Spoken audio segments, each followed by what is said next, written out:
17 questions with Bashi.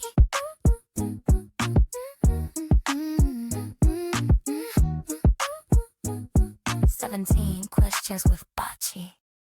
Welcome, folks, to 17 Questions with Bocce, episode 10.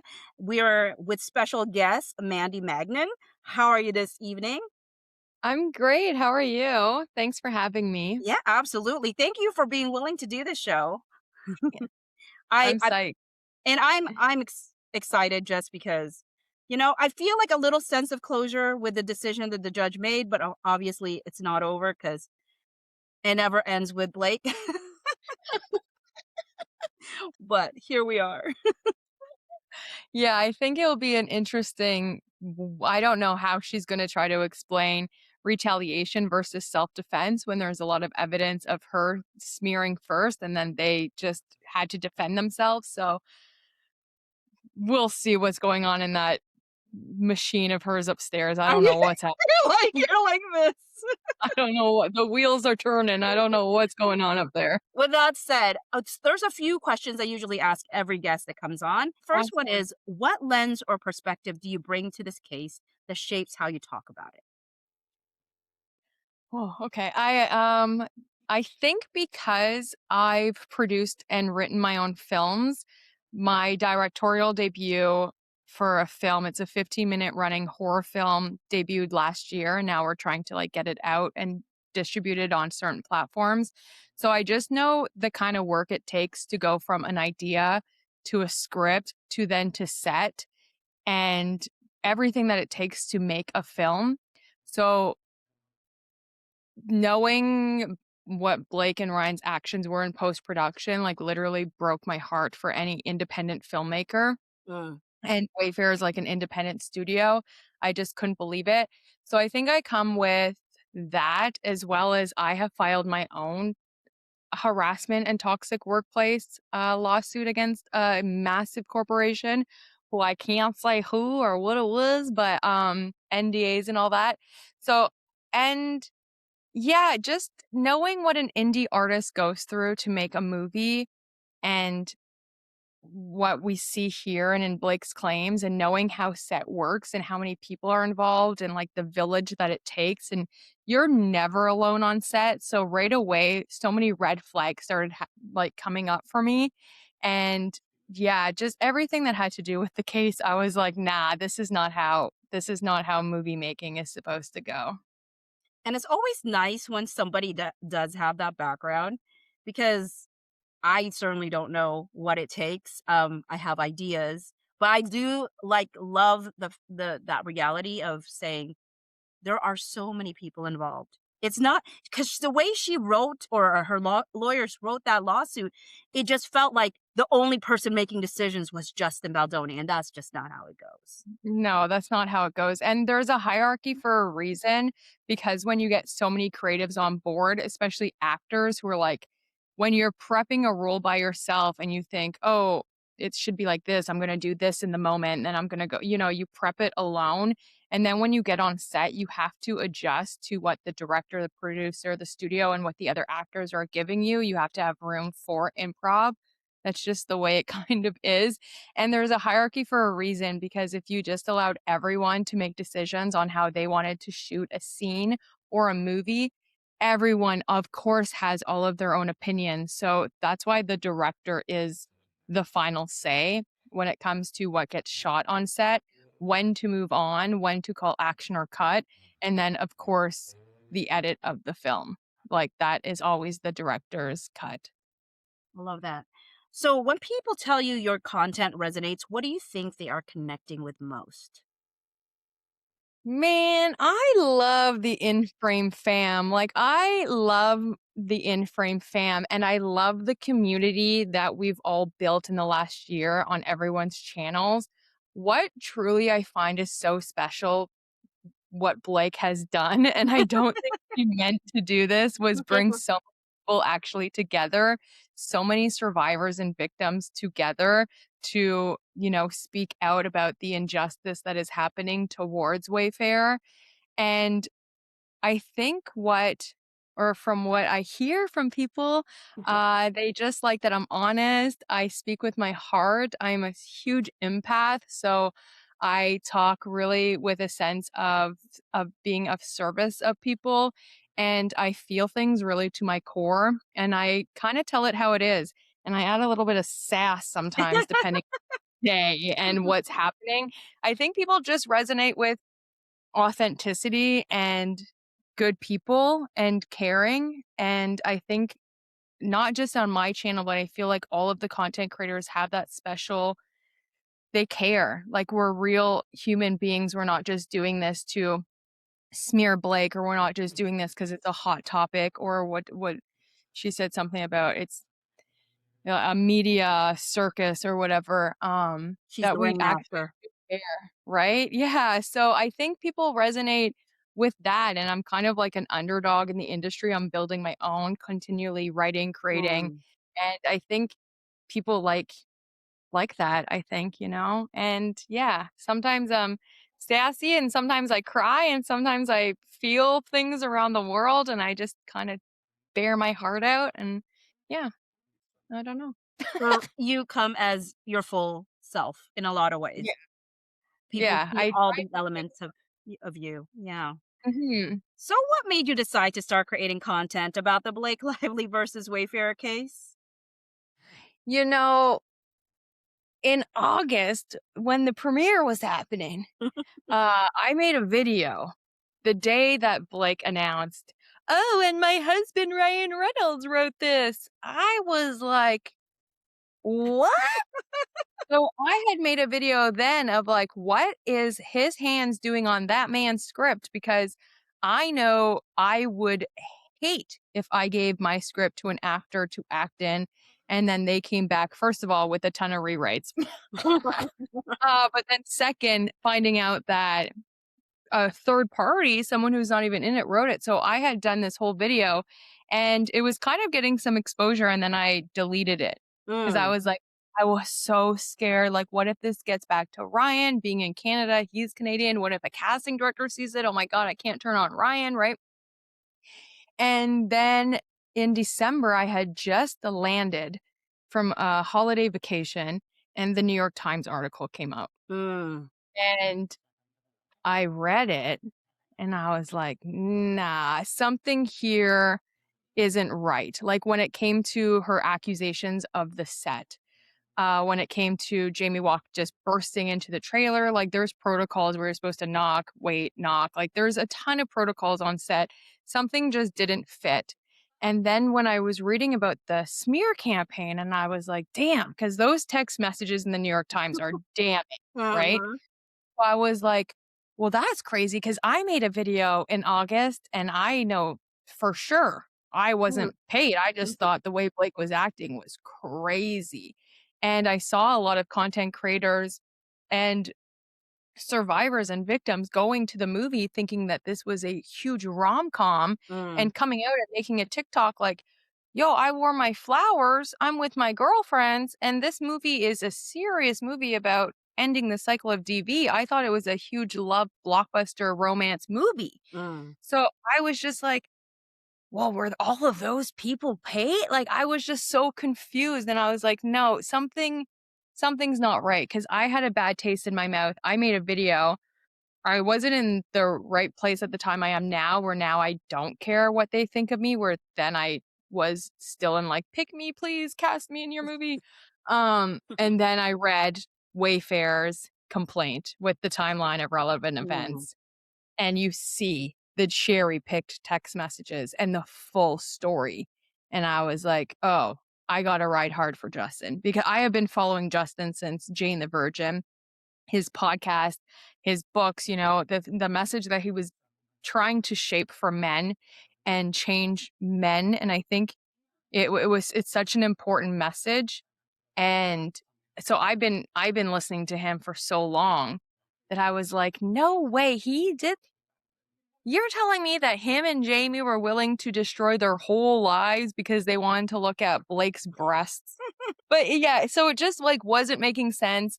And at the time I was like, you know what? I'm going to go hard for this. This is my mission. Like I just always had it in me to like be of service and want to fight for injustice. And this was like my first call that I was like, you know what? I have a bigger and stronger voice than just waiting to get picked in a movie. And I just, something in me was like, no, I'm not going to let these bullies win this time. And at the time, I was going through my own case, my own toxic workplace environment that had harassment and sexual harassment part of it. So when I was reading Blake's complaint and then I found out the story of what actually happened, I was like, "How dare you?" Because I'm going through what I thought she was going through, right? So I was like, "Whoa, how dare you lie?" And I felt like she was kind of using my experience that I was fighting for at that time to build this salacious narrative to kind of rebrand herself as a victim in the Me Too movement. And I just couldn't believe the lies that she told because as I was going through the same thing, I was like, damn, you're lying? Like you're lying about this? I just couldn't believe it. I'm still shocked that we're here today because it's been so unfounded of what she has said that it's bonkers, and I think that's what made me even more irritated that it was just so close to home, and it Mm. was against people who are just so kind and they've given so much to the world that I was like, "Nah, I'm ready to fight some dragons," you know? You know, it's wild to think about the fact that you deleted your video and it was getting traction because you could have had one of your TikToks or whatever in the lawsuit itself. It's like, oh, there's Mandy. Well, guaranteed I probably would have been dropped in the New York Times. I mean, my videos did make it in the Wayfair group chat with Jed Wallace, Oh, which did it? yeah, a lot of people were like, you're in the lawsuit, Which you're in the one? lawsuit." Like, this one where I was like, "Okay, okay, guys, I think I know what happened on set." And it's of course, it's one of the videos, no makeup, blah, blah, just, like, completely destroyed, like, one of those one-offs. And I was like, "This is what happened when you get a bunch of mean girls together, and they had they're together man-hating, and they just, like, hate men, and they're like, da da da da da." And then Justin just says one little thing and they're like, "Oh, did you see that? Did you see what he said? Da, da, da," and they like magnitude everything. I forget exactly, but it was kind of like a role play between Jenny and Blake just being mean girls and nitpicking everything. And then Jamie added it in the group text and was like, "It's almost like she was there." Well, that's a little bit of an affirmation that it may have gone the way that you had imagined. Yeah. Well, that's what I kind of think probably happened is, when you get a couple of toxic people together and they can really pick on anyone, and I went through this where it was like one week this group of people are like you're the bad guy and then the next week like they get targets and I just feel like Justin was targeted because they were like not having a good time. Um they were just mean people. So every little thing was this huge mountain, right? Yeah. I tell you.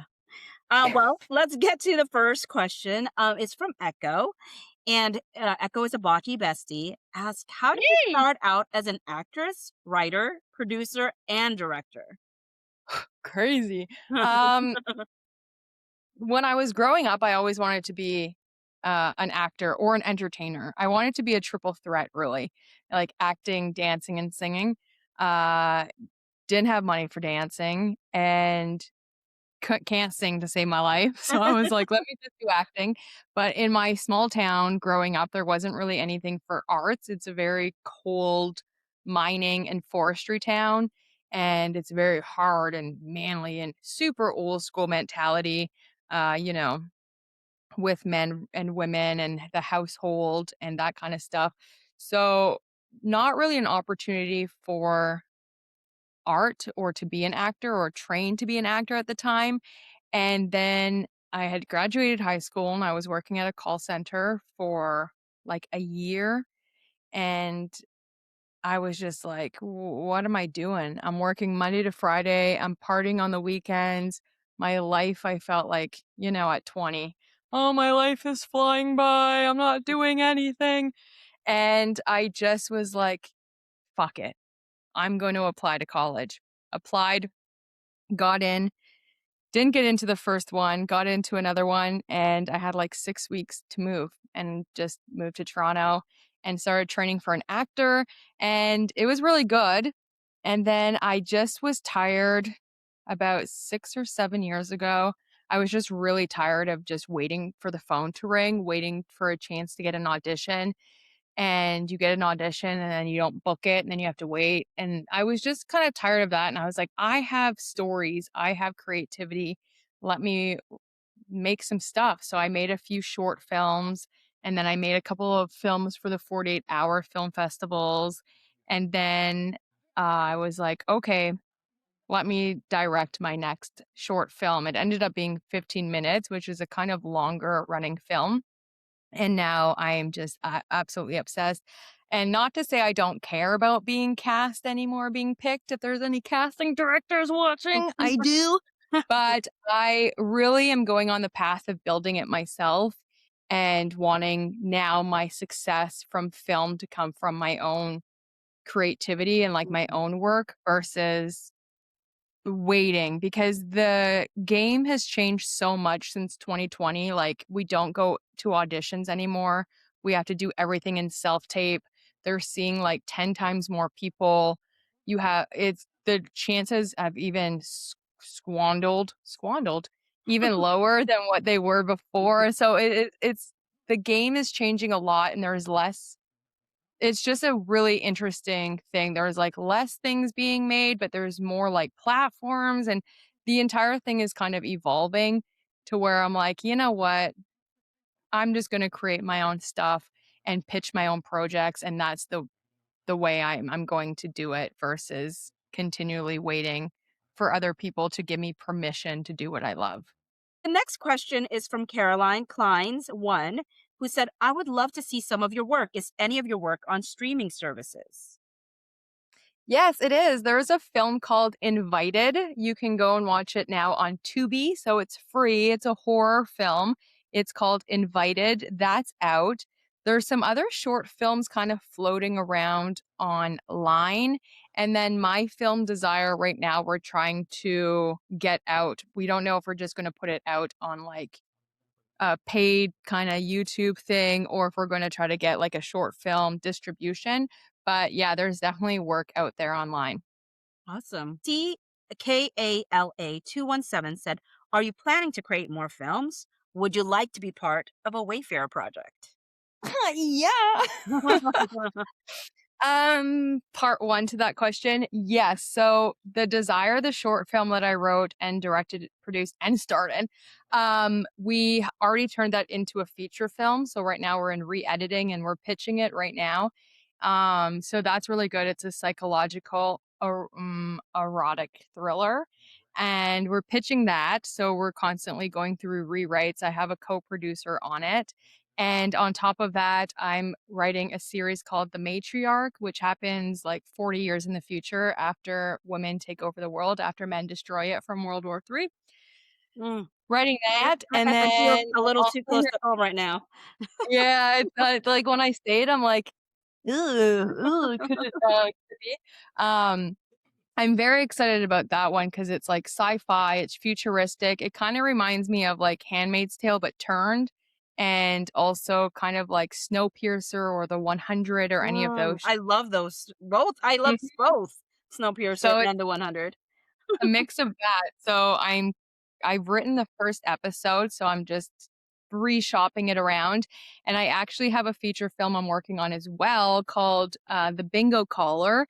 And I'm hopefully that one I think is in the wheelhouse of Wayfair. So I would love to pitch it to them because Mm, that's more of like a family feel kind of movie of a woman that ends up in protective custody and ends up in this really small town and has to work a community service job. And she's a bingo caller, but then meets all of these like older senior citizens at this community hall that kind of like changes her life and she finds her family, but her mm. past catches up to her.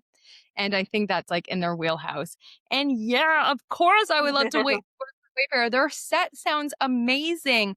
I love going on set and having, like, morning group check-ins. I've been on set before where our whole set had, like actually for Invited, the movie that's on Tubi, where every morning we'd have like a little circle, like a meditate, like not a meditation, but like a affirmation circle. And every washroom you went in, there was like positive quotes, and it was such a beautiful set to be on. And I feel like that's what Wayfair sets are, is like hugging and friends and family. And I love indie films. I love working on indie sets. I like working on indie sets a little bit more than bigger sets because 'cause they're a little bit less chaotic and it just feels like a family and it's real artists versus cha-ching, cha-ching. So, yeah, I would love to work with Wayfair. I mean, they just seem like and their movies have a meaning to them, Mhm. do you know? So it just seems like such a good group of artists who want to be of service to the world and actually do good with their stories. Yeah. I love that intentionality. I think they wanted to change Hollywood, but this case has made me think about how much Hollywood does not want to be changed. So, Mm-mm. Yeah, their whole goal was to get out of Hollywood to make movies on their own, and I mean, Hollywood tried to change them, but they're fighting the good fight. yeah, I'm glad they are. It's giving hope to, I think, folks that don't usually feel like they can fight big machines Yeah. like this. Well, I think all of us in one point of our life has been bullied, have been attacked, or you've been the bully. But if that's you, then you're definitely not on the side of Wayfair. But I think we can all resonate with the little bit of David and Goliath story, whether it's a company, a boss, coworkers, or high school, or however you have it that the big guys don't always win. And we were told that growing up. If you're do good, you'll get there and like, just be a good person. And then we grow up and we're like, oh, the people at the top are really bad people. Like everyone's kind of bad up there. So we'll see. Yeah. At Meandering says, what would be your dream project? Right now, my dream project would be getting the matriarch funded. I think it will be a really fun thing, and I think it will resonate with a lot of women. And I think, I would love to lead in a feature like in the next year or two. Like that's my goal, is to lead in a feature, and something like fun. I don't know. I just like being on set. So, maybe if one of my movies can get funded, that I think that would be the dream. That's the dream. Yeah. I don't have this question on the list, but I have wondered how hard is it to find funding? It's impossible. It's actually what gave me the most faith this year is the YouTuber who got his movie made by himself. I think he raised like $2 million and it made Wow. like or 9 million over the weekend. That's Mark. So he made a indie horror movie called Iron Lung and it grossed Mm, over $7 million and it surpassed $18 million and he did it himself and he raised the money on his YouTube for years. He was like writing it, producing it, directing it, and then launched it as an indie with no wow. distribution, no nothing. He begged the theaters to let him play his movie and then it just caught like wildfire. Wow. It's really that was really cool to, like, hear a story, like that, but I think it also depends on the project, the timings, you never know what studios are looking for, and you kinda have to have, like, a middleman to go into negotiations,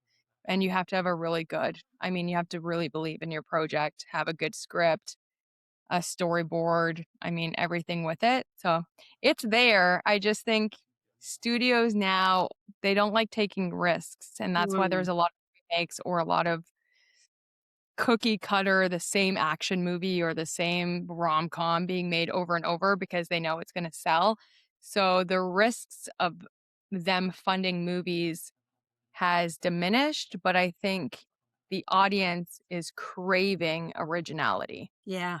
For sure. For sure. Okay, so back to the questions. At Nicole Yard 6280 says, "What does it say about the caliber of actor who can transform in a role? What are your experiences with good and not so good acting from working with other actors?" And I just want to give you a little bit of background on that. The person was talking about Blake Lively and how Blake Lively tends to just play herself. And so with that in mind, that was what prompted the question.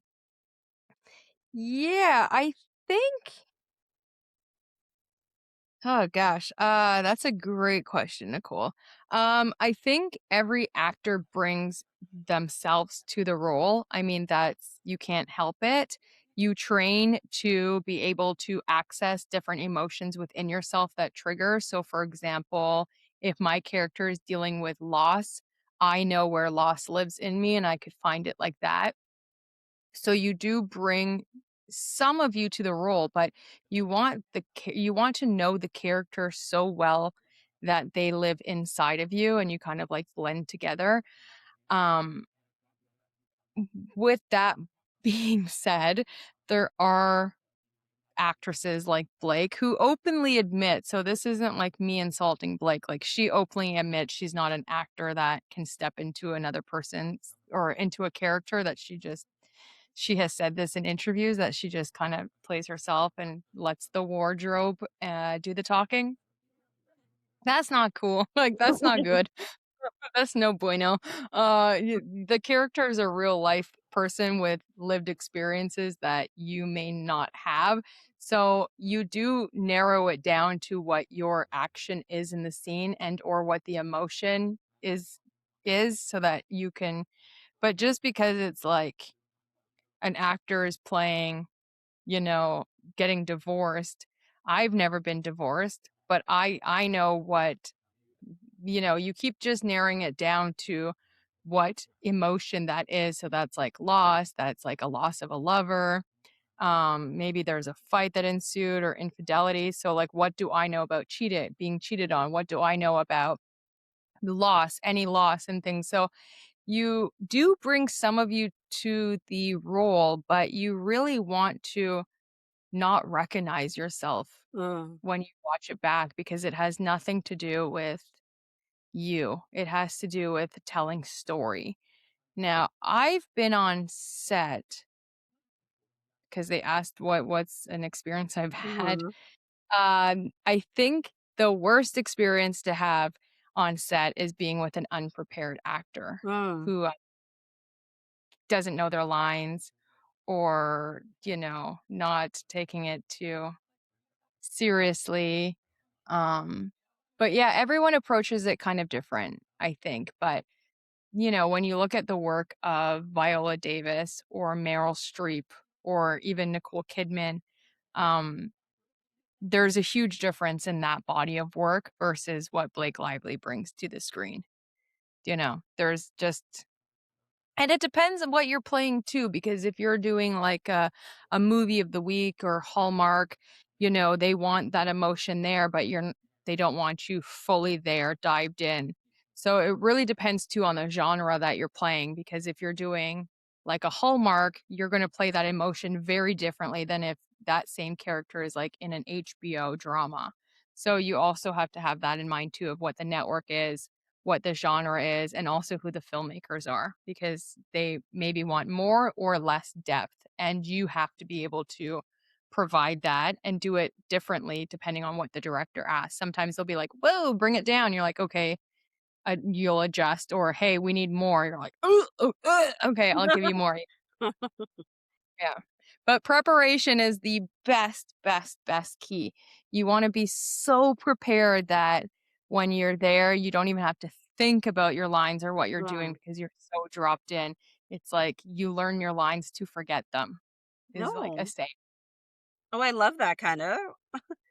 You Yeah, remember because your lines to forget them? yeah, I because like you want that. to so well that it's so Yeah. ready that when you show up, you're not even thinking about what's happening next because you're just so in tune with what's going on. Yeah, I love that. I mean, it totally makes sense. So the next question is Mary Bodnar 4749 says, people say Blake will never work again because she'll never be insured. Can you explain about insurance, actors, and how it works if the actor has a history like Blake's? Great question. These are really good questions. When it comes to insurance, I don't think insurance is necessarily the problem, but I think the funding and the distribution and the studios, their money. I mean, it's called show business. Mm. Business, the operative word, because it is a huge business. So they want investment on return.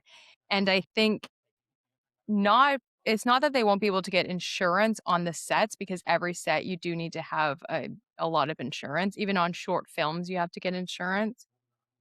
I think what's going to happen is studios aren't going to be inclined to put people in movies that are problematic or that won't have an audience come see them. So I don't think I'm with her thinking that she probably won't work for a minute unless it's, Sean Sean Levy, Ryan Reynolds, or Paul Feig movies, like their kind of inner circle. Just How about because Brandon Sklenar? He has his own production company all of a sudden. what? Yeah, I did not know that. yeah. I find it Gosh. suspicious. I find it wild. But I I mean, I think it's very suspicious. I don't know any studio right now that's putting money on Ryan Reynolds and Blake Lively, both of them together, because they're not going to make money. And it just gets everyone talking, but not in the right light. And studios, like I said before, they're not taking any risks, and they're not taking any risks, especially on casting. And if you're super problematic where you've just stolen a director's movie, what director is going to hire you? And then she also, not only that, but then turned on Sony. And yeah, I just can't see anyone giving 100, $200 million to allow an actress to lead in their movie that they probably won't get that return on investment. So she did it to herself. She did it to herself.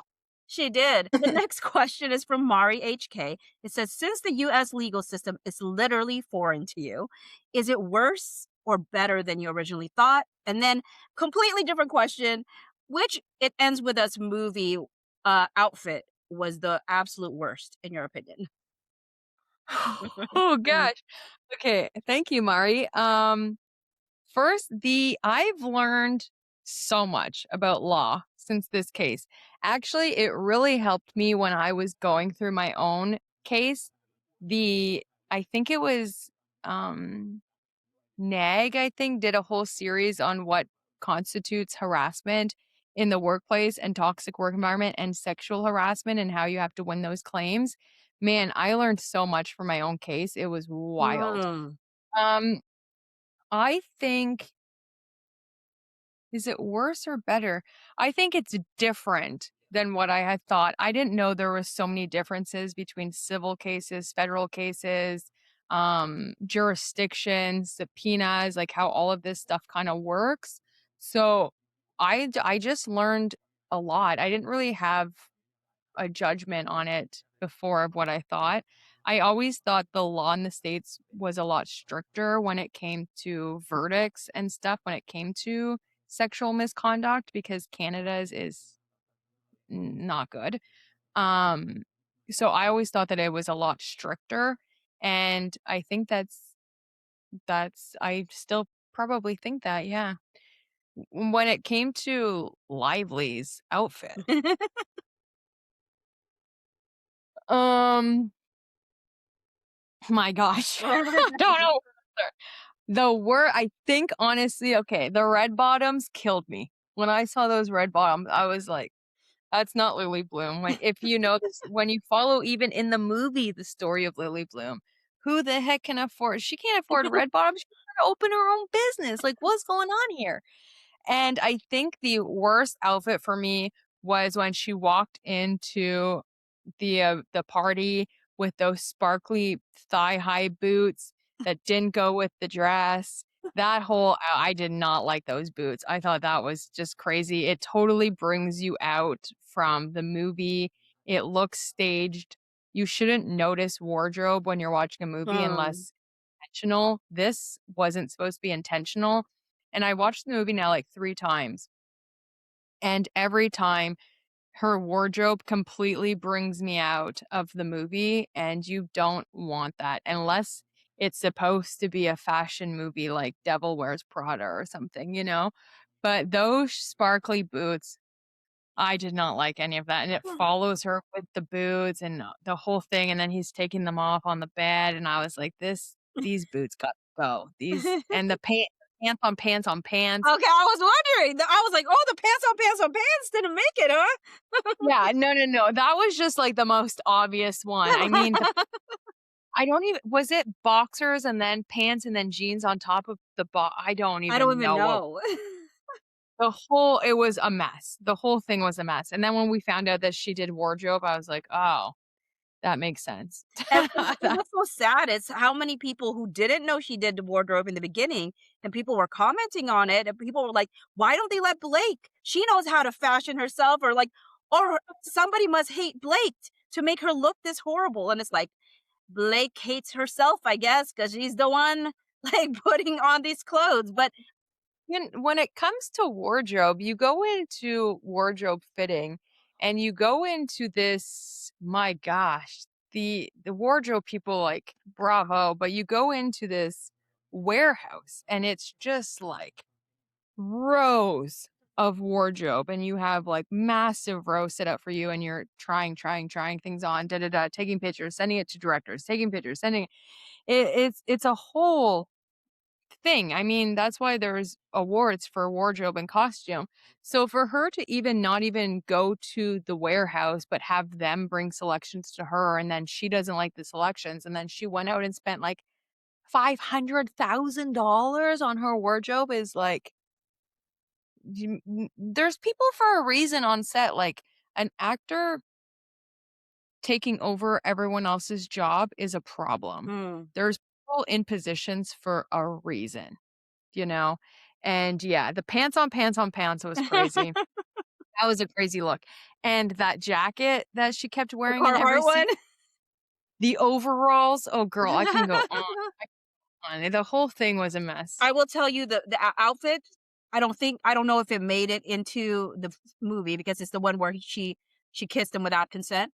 But Mm, it was the but her outfit on that one, I did not even realize it was an outfit until I thought it was a hospital gown. But it yeah, me turned too. but it turned out it was supposed to be some sort of dress.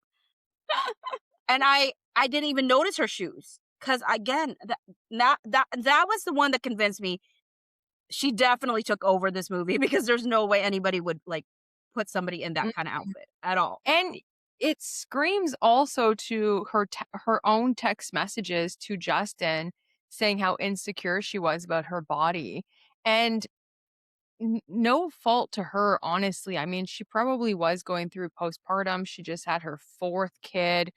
No support from Ryan, obviously, because he's begging Justin to change the dates because he's gone. He doesn't care.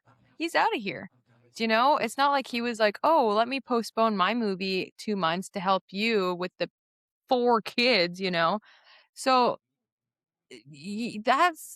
she should have just either not taken the part or said, "Hey, can we film it in 6 months, 7 months, or after the break?" Right? Everyone knew the strikes were going to happen. So it was like you can just tell through her text messages and even her voice memo about not feeling good about herself and how that transcended to her selection of wardrobe. Because damn, those were crazy. Yeah. Crazy. So the next question is from Brina Bourne. She wants to know, will you be attending the trial? It depends. I mean, I would love to, but, I'm Canadian, and America is kind of not good to people not from there. I mean, they're not even good to the people there, So it's kind of scary for us to travel to the States right now. Mhm. And I know there's a lot of Americans watching this. I love you. I love America. I love New York. I love Vegas, San Diego, California. I mean, everything.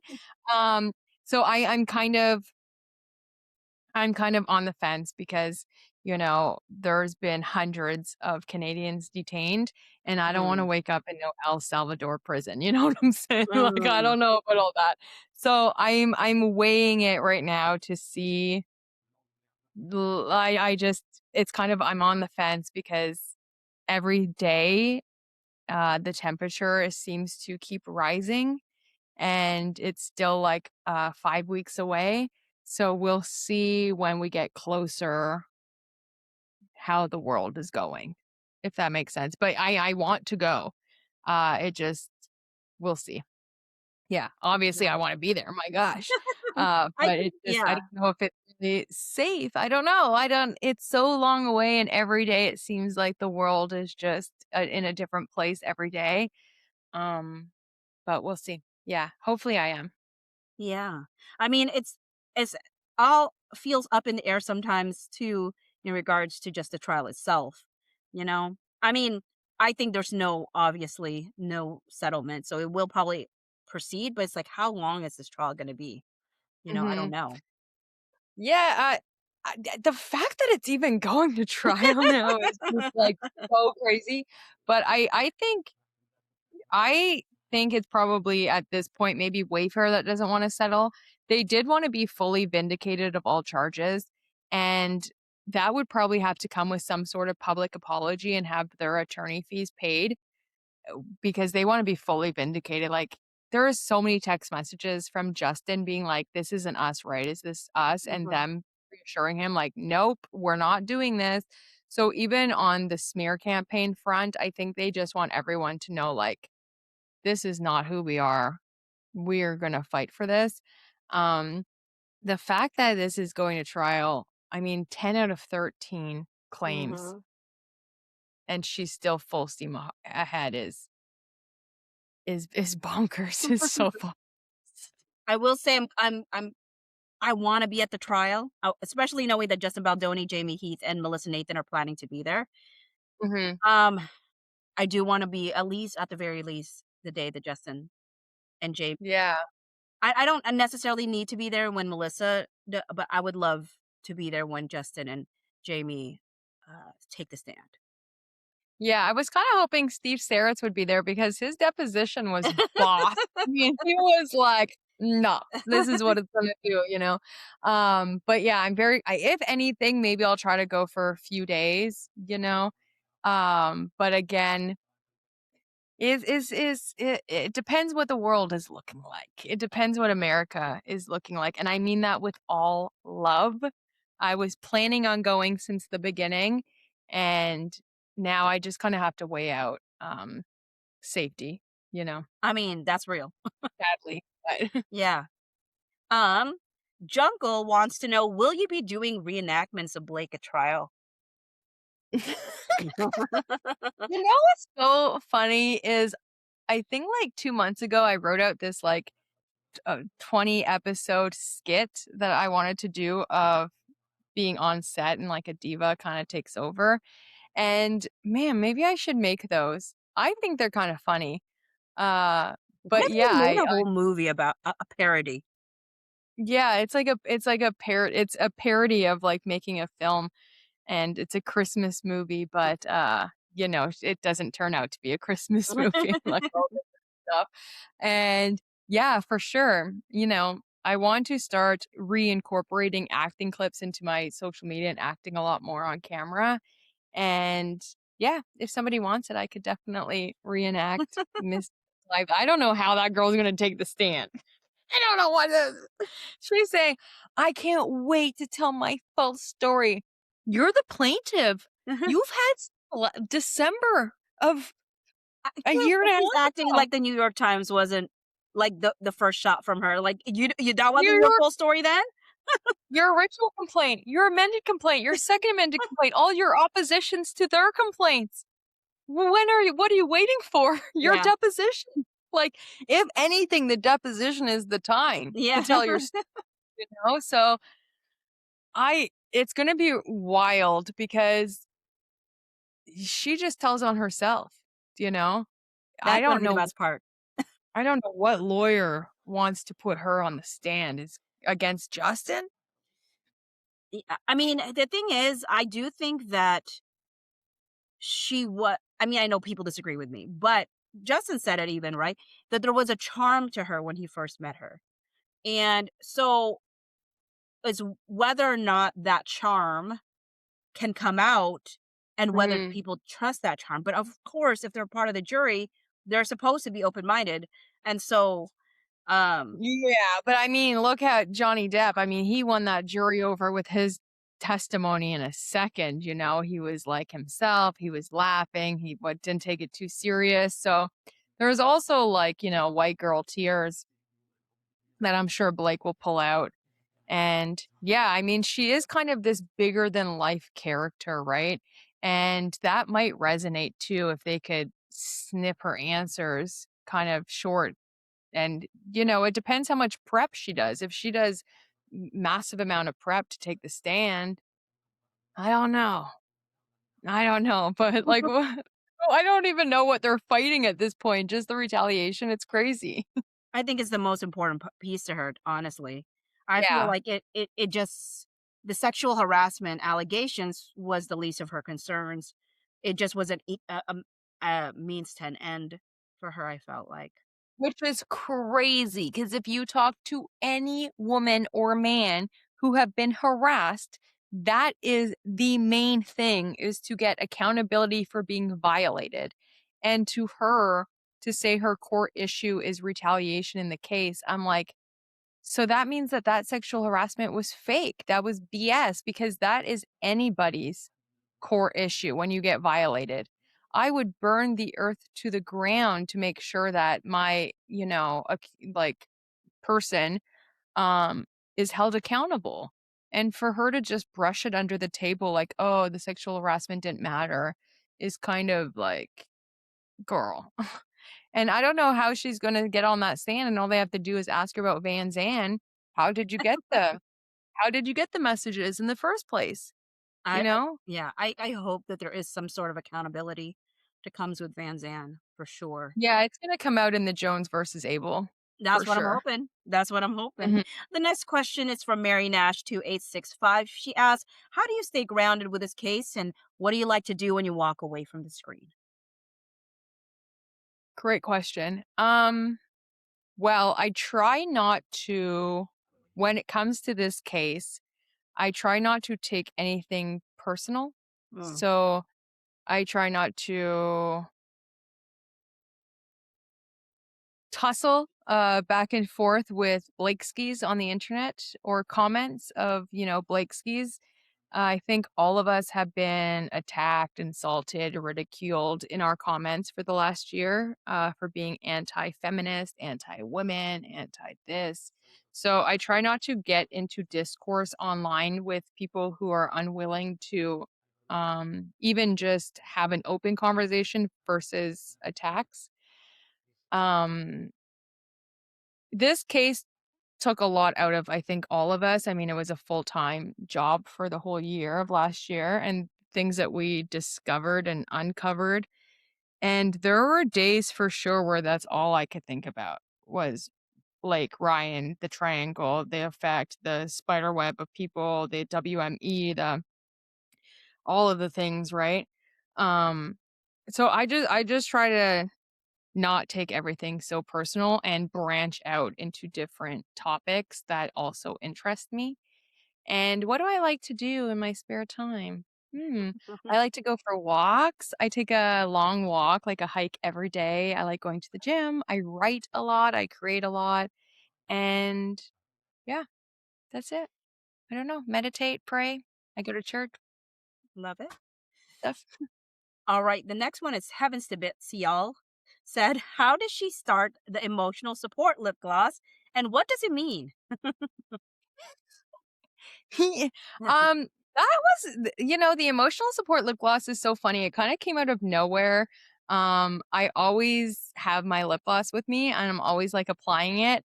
And somebody had asked me, like, what's the color of the lip gloss you're wearing? Like, this was like last spring.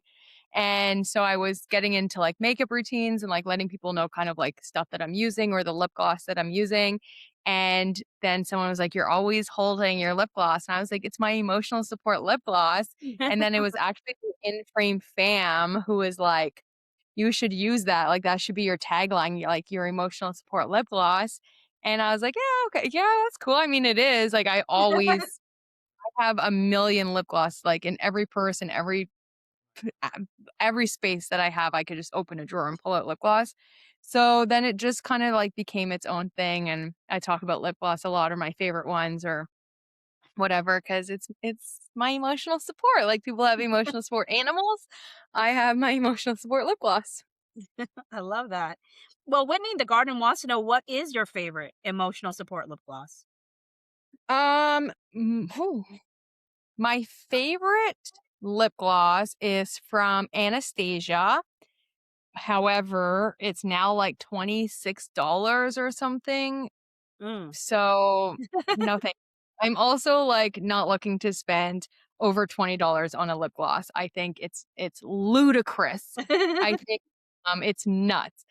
Elf is a really good one for lip gloss. They have, like, a glow lip gloss, a plump and glow, and they're very cheap.